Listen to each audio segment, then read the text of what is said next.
നമസ്കാരം, Biju miracle farm house. അപ്പൊ നമ്മൾ ജമുനാപാരി മലബാറി ക്രോസ് ഒരു ആട്ടിൻകുട്ടിയെ ഒന്ന് പരിചയപ്പെടുത്താൻ വേണ്ടിയാണ് നമ്മൾ ഇന്ന് വന്നത്. ഇവളിപ്പോ 10 മാസം 9 മാസം കഴിഞ്ഞ് 10 മാസമാകും. അവളെ സംബന്ധിച്ചിടത്തോളം ഇവളുടെ ക്വാളിറ്റി ഒക്കെ നോക്കുക. മലബാറിക്ക് മലബാറി ആടിനെ നമ്മള് ജമുനാപാരി മുട്ടനെ അങ്ങോട്ട് ക്രോസ് ചെയ്യിപ്പിച്ചാ അങ്ങോട്ട് തിരിഞ്ഞു നോക്കടി. അപ്പോ അതാണ് ഇതിന്റെ ക്വാളിറ്റി. അപ്പം ജമുനാപാരിയെ കൊണ്ട് ക്രോസ് ചെയ്യിപ്പിച്ചപ്പോ ചെവിക്ക് നീളമുണ്ട്. പിന്നെ ഇവളുടെ ജമുനാപാരിയുടെ ഒരു ബാക്ക് ഷേപ്പ് ഉണ്ട്. പിന്നെ മലബാറിയുടെ ഒരു പക്ക് എന്ന് പറഞ്ഞാൽ ഈ ശരീരത്തിന്റെ ഒരു വീതി, മോളിൽ നിന്നൊന്ന് കാണിച്ചാല് ഈ ശരീരത്തിന്റെ ഒരു വീതി കാര്യങ്ങൾ.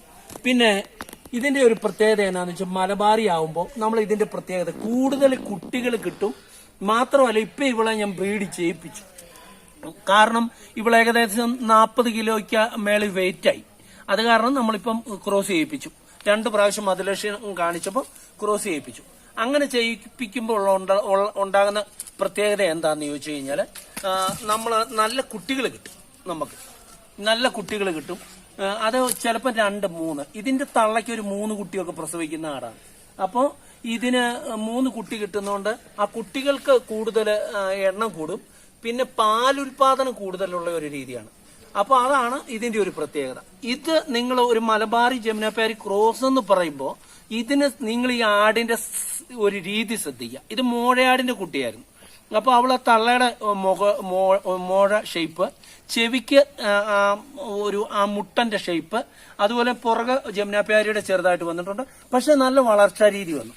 അപ്പൊ ആ രീതിയിലേക്ക് കടന്നു വരുമ്പോൾ നമുക്ക് എപ്പോഴും വളർത്തിയാൽ കൂടുതൽ പ്രസവം എന്ന് പറഞ്ഞു കഴിഞ്ഞാൽ 1.5 വർഷത്തിൽ 2 പ്രസവം നമുക്ക് മസ്റ്റായിട്ട് കിട്ടും.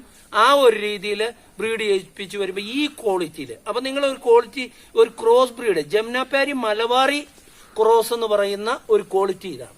ഈ ക്വാളിറ്റിയിലുള്ള ആടുകളെ തിരഞ്ഞെടുക്കുക. ഇതിന്റെ ചങ്കിന്റെ പ്രത്യേകത ഒന്ന് നോക്കുക. ഇവിടെ പറയാം ഈ ചങ്കിന്റെ പ്രത്യേകത ഇത് കണ്ടോ. ഈ ചങ്കിന്റെ പ്രത്യേകത ഒന്ന് കണ്ടേ. ഇത് നല്ല ചങ്ക് ഒരു നല്ല ഷേപ്പ്. ആടിനെ എടുക്കുമ്പോൾ എപ്പോഴും നമ്മൾ ശ്രദ്ധിക്കേണ്ട ഒരു കാര്യം, ആടിന്റെ ചങ്കിന്റെ ഭാഗങ്ങൾ നല്ല ചങ്ക് വിരിവുണ്ടായിരിക്കണം. ആടിന്റെ ഈ പെശനി എന്ന് പറയും, ഈ കാല് ഇത് നിലത്ത് മുട്ടാതെ ഇത് നൂർന്ന് നിൽക്കണം എപ്പോഴും. കാലിന്റെ പത്തി ഇത് ഒരു സെക്കൻഡ്. ഈ ബാക്ക് കാല് നിങ്ങൾ ശ്രദ്ധിക്കുക. ബാക്ക് ഇത് നിലത്ത് മുട്ടരുത്. ഇത് നിലത്ത് മുട്ടല്ല, നൂർന്ന് നിൽക്കണം. അതാണ് ആരോഗ്യത്തിന്റെ ഒരു ലക്ഷണം. അപ്പം അങ്ങനെയുള്ള ആടുകളാണ് നിങ്ങൾ തിരഞ്ഞെടുക്കേണ്ടത്. അതൊന്ന് പരിചയപ്പെടുത്താൻ വേണ്ടിയാണ് നമ്മളിപ്പോ ഇത് ചെയ്തത്. അതിന്റെ ക്വാളിറ്റി ഇതാണ് കേട്ടോ. നല്ല ഇണക്കം ഉണ്ടാവും. പിന്നെ അതാണ് നിങ്ങൾ ശ്രദ്ധിക്കുക. ഇതിന്റെ പ്രത്യേകമുള്ള ഒരു ശ്രദ്ധ ഇതിനെ നടത്തിയൊക്കെ ഞാനൊന്ന് കാണിക്കാം. അപ്പൊ ഒന്ന് മനസ്സിലാക്കുക. ജമുനാപാരി മലബാറി ക്രോസ് ബ്രീഡാണ്. നമ്മൾ ചെവി നീണ്ടതല്ല ഒന്ന് ജമുനാപാരി എന്ന് പറയുന്നത് അറിവില്ലാത്തതുകൊണ്ട്. അപ്പൊ നമ്മൾ ക്രോസിനെ മനസ്സിലാക്കി മേടിക്കുക. മറ്റുള്ളിടത്തൊന്നും മേടിക്കുമ്പോൾ ഇത് ക്രോസ് ആണ്.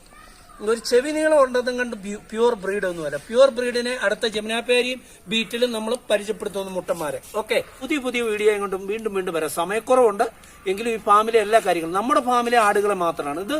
ഇതിന്റെ ഒരു പ്രത്യേകതയും കൂടെ ഞാൻ എടുത്തു പറയാം. ഇത് നമ്മുടെ ജമുനാപാരി മുട്ടനെയും കൊണ്ട് ഒരു മലബാറി ആടിനെ ചവിട്ടിച്ചു കൊണ്ടുപോയതാണ്. അപ്പൊ അവിടുന്ന് നമ്മുടെ കസ്റ്റമേഴ്സിനോട് തന്നെ നമ്മൾ വാങ്ങുന്ന ആടാണ്. അപ്പൊ അവര് കുട്ടികൾ പാകമായി ചവിട്ടിക്കാറായി കഴിയുമ്പോൾ നമ്മൾ വാങ്ങും. അപ്പൊ അതാണ് അതിന്റെ ഒരു പ്രത്യേകത. അപ്പം ഈ ഒരു നല്ല ക്വാളിറ്റിയിലുള്ള ആടുകൾ വളർത്തുക. ഇവളുടെ കാമ്പാണെങ്കിലും പുറകിൽ നിന്ന് ശ്രദ്ധിച്ചറിയാം. കണ്ടോ കാമ്പ് കണ്ടോ, കൃത്യമായി 2 കാമ്പ്. 2 കാമ്പ് ശ്രദ്ധിക്കുക കേട്ടോ. 3 കാമ്പൊക്കെയുള്ള ചിലത് വരും. അത് കറക്കുമ്പോൾ ദേഹത്തേക്ക് പാല് തീർക്കും. അങ്ങനെയൊക്കെ ഉണ്ട്. അങ്ങനെയൊക്കെ നോക്കി വാങ്ങാൻ ശ്രദ്ധിക്കുക. ഒരു കാര്യം കൂടെ, ഇതിന്റെ തൂക്കം നോക്കിക്കൊള്ളുക. ഈ 10 മാസം ആയപ്പോഴത്തേന് കൃത്യം 47 കിലോ തൂക്കമുണ്ട്.